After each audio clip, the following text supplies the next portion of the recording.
मेहनत कर पड़ता है जी जान से तपना, तभी पूरा होता है एक बढ़िया नौकरी पाने का सपना। आज बात करेंगे ड्रीम जॉब ड्रीम कंपनी में कैसे मिले। 10 पॉइंट दूंगा, 10 पॉइंट स्टेप वाइज दूंगा। मैं Vivek Bindra, founder and CEO बड़ा बिजनेस डॉट कॉम। उससे पहले 3 सिनेरियो समझिएगा।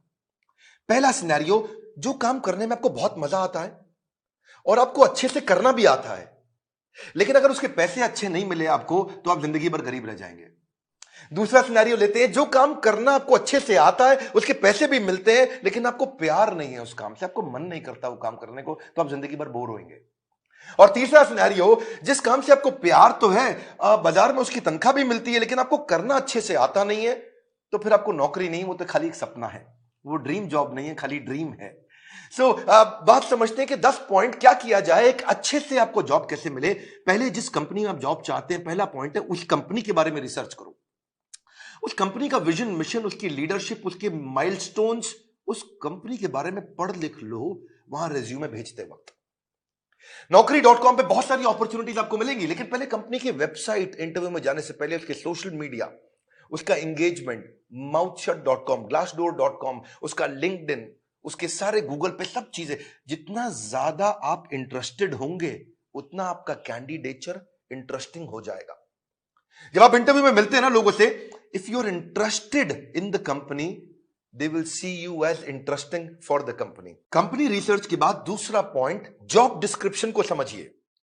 जॉब डिस्क्रिप्शन की डिटेल मांगिए। आपका केआरए क्या होगा, केपीआई क्या होगा, आपसे क्या एक्सपेक्ट किया जा रहा है कंपनी में, यह मांग लो। अगर यह समझ में आ जाए कि कंपनी आपसे चाहती क्या है, करवाना क्या चाहती है, जॉब का डिस्क्रिप्शन, आपका केआरए की रिस्पॉन्सिबिलिटी एरिया, आपका केपीआई की परफॉर्मेंस इंडिकेटर, आपसे क्या एक्सपेक्ट किया जा रहा है इस रोल में, अगर वो मिल जाएगा तो पूरा ग्रिप आ जाएगा आपका इंटरव्यू में। तीसरा, अब जो इंटरव्यू लेने वाला है उसकी डिटेल निकालो। एचआर से जब आप बात करेंगे, पूछेगा आपका इंटरव्यू कौन लेंगे, उस इंटरव्यूअर का अगर आपको नाम मिल जाता है तो लिंक्डइन पे उसका प्रोफाइल खोल लीजिए। देखिए उसने क्या पोस्ट शेयर किया है, क्या आर्टिकल शेयर किया है, क्या उन्होंने कोई ब्लॉग शेयर किया है, उसके बारे में अगर आप तारीफ करेंगे, उसकी डिटेल उनको इंटरव्यू में बताएंगे, तो वो आपकी आई फॉर डिटेल को बहुत पसंद करेंगे। मेरे साथ भी होता है कई बार, जब कोई मुझको इंटरव्यू देने आता है, बोलता है सर मैं तो आपका बहुत बड़ा फैन हूं, मैं तो आपके सारे वीडियो देखता हूं, तो मैं पूछ लेता हूं टॉप 5 वीडियो कौन से देखे थे जो आपको बहुत पसंद आए और मैंने उसमें क्या बताया। पता चल जाता है कि आदमी झूठ बोल रहा है या सच बोल रहा है। अगर डिटेल में लिया अपने इंटरव्यूअर को पहचान, तो अपने इंटरव्यू को बना लोगे सुपर आसान। इसको क्या कहते हैं, failing to plan means planning to fail. Plan करके जाइए, इंटरव्यूअर के बारे में पढ़ के जाइए। अब्राहम लिंकन भी बोला करते थे ना कि अगर मुझे पेड़ काटना हो, मेरे पास 8 घंटे हो, तो 6 घंटे तो मैं केवल धार लगाऊंगा, 2 घंटे में पेड़ काट दूंगा। 6 घंटे धार क्या लगाऊंगा, मतलब क्या, इतनी तैयारी कर लूंगा कि 2 घंटे में पेड़ अपने आप कट जाएगा। आसान है, लेकिन थोड़ा इसको समझ के जाओ। इंटरव्यूअर क्या क्वेश्चन पूछ सकता है आपसे, कि अपने बारे में बताओ, पूछेगा आपसे पॉपुलर क्वेश्चन क्या, आपको क्यों हायर करें, आपकी स्ट्रेंथ्स क्या है, आपकी लीडरशिप स्किल्स के बारे में बताइए, आपके पास एक्सपीरियंस नहीं है, आपको क्यों हायर करें। इस तरह अगर आप अपनी तैयारी करके जाएंगे, मजा आएगा। चौथा पॉइंट, एम्प्लॉयर सेंट्रिक रहिएगा। इस चौथे पॉइंट में ध्यान रखना, इंटरव्यूअर आपकी मानसिकता को जरूर चेक करता है। अपने आंसर्स को ऐसे कस्टमाइज करिए, आप आत्म प्रेरित, सेल्फ मोटिवेटेड दिखने चाहिए। एक एम्प्लॉय मानसिकता का होता है, इंट्राप्रेन्योर मानसिकता का होता है। हमारे एवरीथिंग अबाउट एंटरप्रेन्योरशिप कोर्स में हम इंट्राप्रेन्योर की बहुत बात करते हैं। एम्प्लॉय वो जो नौकरी करता है, इंट्राप्रेन्योर वो क्यों करता तो नौकरी है, पर उसका बिहेवियर ओनर जैसा होता है। वो प्रॉब्लम पे फोकस करेगा, एम्प्लॉय इंट्राप्रेन्योर एक्शंस पे फोकस करेगा। वो बोलेगा फैमिली इज माय फैमिली, ये कहता है कि नहीं नहीं, organisation is also my family. वो उसको परिवार की तरह देखता है। वो हार्डवर्क करता है, ये स्मार्ट वर्क करता है। वो कंज्यूमर होता है, ये कंट्रीब्यूटर होता है। एंटरप्रेन्योर आते ही सोचता है मैं ऐसा क्या कर लूं कंपनी में। वो पुश स्टार्ट है, उसको धक्का मारोगे तो काम चालू करेगा। ये सेल्फ स्टार्ट है, अपने आप काम करता है। वो टाइम वेस्ट करता है, ये टास्क वेस्ट करता है। एम्प्लॉय क्या करता है, सुबह 9 से 5, 9 बजे आएगा, 5 बजे निकल जाएगा। ये क्या कहता है, जब तक काम खत्म नहीं होगा तब तक बैठूंगा। काम जल्दी खत्म करने की कोशिश करता है। ये समय के हिसाब से नहीं, काम के हिसाब से काम करता है। इसलिए employee gets paid for the time he spends, intrapreneur gets paid for the value he creates, है ना। तो ये इसको क्या चाहिए, sick leave, casual leave, earn leave, वो leave he doesn't want to leave. तो आपके जो आंसर है ना, वो उससे आपका नेचर, आपका बिहेवियर, आपका कल्चर पता लग जाएगा। ये ब्रेकडाउन में खत्म हो जाता है, ये ब्रेकडाउन में ब्रेक थ्रू क्रिएट कर देता है। ये बिहेवियर नेचर पता चल जाता है। पांचवा पॉइंट, अपना असेसमेंट भी करके जाइए, जो कि आपके इंटरव्यू में दिखाई पड़ेगा। सनातन गोस्वामी चैतन्य महाप्रभु से बोले के आमी, क्या बात हुआ कि मैं हूं कौन, आप पहचानिए अपने आप को। कृष्ण ने भी गीता के अंदर बहुत बात किया, ये आपको पोजिशनिंग में हेल्प मिलेगा आपको। आप एक्शन मैन है, पीपल मैन है, आइडिया मैन है, प्रोसेस मैन है, आपकी मेजर स्ट्रेंथ्स क्या है, उसको स्किल के साथ मैच कर लीजिएगा। देखिएगा कि जो जॉब डिस्क्रिप्शन है ना, जो मैंने पीछे बताया था आपको, उसमें देखिए कि कंपनी का गोल क्या है, इस जॉब से कौन सा गोल अचीव करने वाले हैं, कंपनी में क्या प्रॉब्लम्स थी जो इस जॉब से वो सॉल्व कराने वाले हैं। और जब आप जाएंगे तो अपने हार्ड स्किल और सॉफ्ट स्किल को जरूर समझ के जाइएगा। ये छठा पॉइंट है।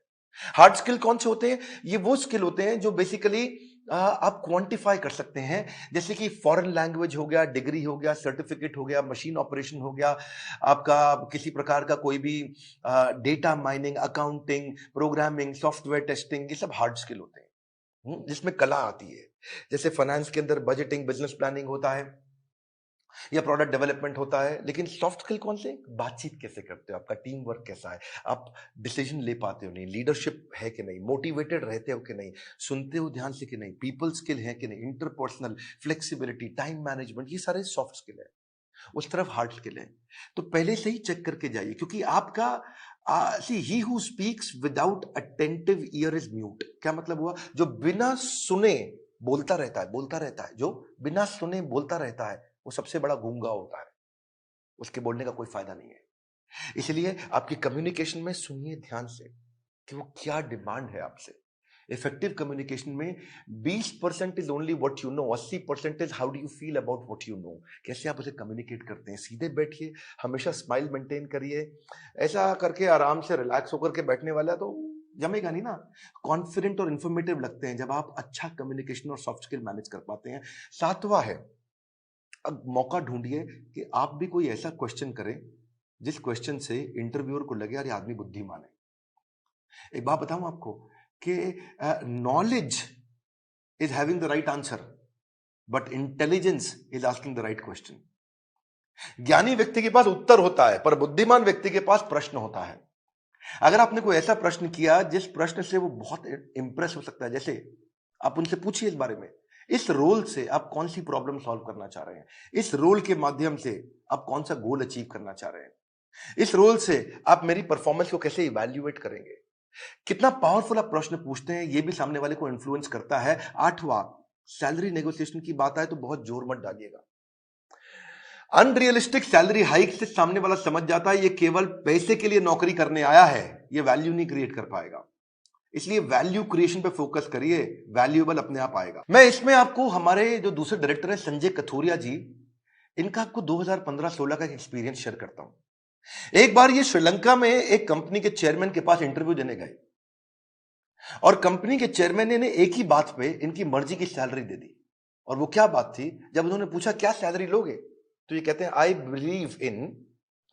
Believe in creating value and then sharing value. क्या मतलब हुआ इसका? कि मैं पहले 100 दिन आपके लिए वैल्यू क्रिएट करूंगा, अगर वैल्यू क्रिएट हो गई बढ़िया, तो उसके बाद आप उस वैल्यू को शेयर कर देना मेरे साथ, तब आप तनख्वाह मेरे हिसाब से दे देना। अभी आपको जो समझ में आता हो आप दे सकते हो मुझे, लेकिन मैं वो काम करके दिखाऊंगा, वो वैल्यू क्रिएट करूंगा, तब मैं वैल्यूएबल डिमांड करूंगा। Create value then share value. ये बात सामने वाला इतना इंप्रेस हुआ, बोला कोई बात नहीं, 100 दिन की बात की है, आज ही बता दो क्या तनख्वाह लोगे।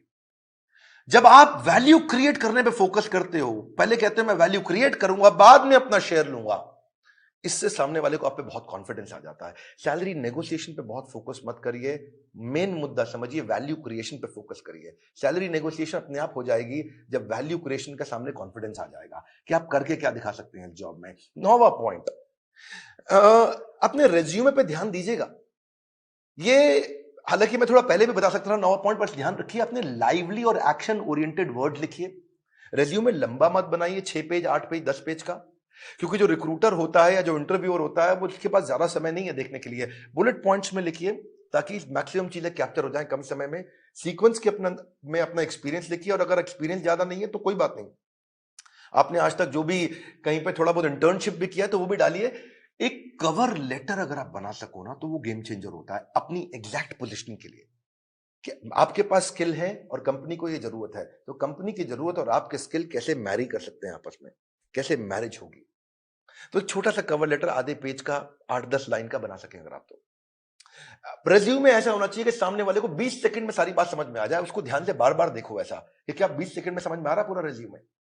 रेज्यूमे में बहुत डिटेल लिखने में सफलता नहीं है, किसी के पास टाइम नहीं है आज डिटेल में पढ़ने के लिए। पर रेज्यूमे के अंदर जो हायरिंग मैनेजर है, एक सर्वे बताता है वो 6 सेकंड में डिसाइड करता है इसको बुलाऊं कि नहीं बुलाऊं।